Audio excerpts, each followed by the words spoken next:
So one of the reasons is I think to a lot of Americans, this issue is only coming to the fore now in front of their mind.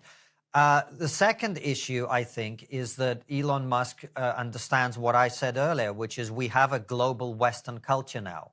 And so what happens in Britain matters just as much as what happens in America, because we are symbiotic with each other now. When there's a restriction of speech in the UK, when we have laws about what people are and aren't allowed to say, that has an impact across the world. When you see the European Union trying to pass legislation about online censorship, that has an impact, because if something exists in the UK and in many European countries, it's only a matter of time before people in America are going to say, well, look, they've got this in Europe, why don't we bring it over here?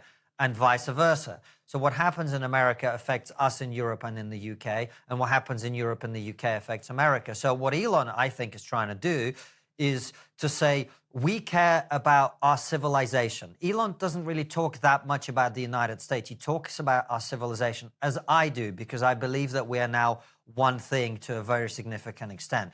Now, from our civilizational point of view, is it a good thing that mass rape gangs in the UK are being insufficiently investigated and treated improperly by the police and the government? No, it's not. It's a very bad thing. So how do we address that? Well, we address that by putting pressure on the government of the day. Now, I don't see the grooming gangs as a party political issue. The Tories didn't really do anything about it properly either, although there were individual members of the cabinet that tried to do something like Suella Braverman.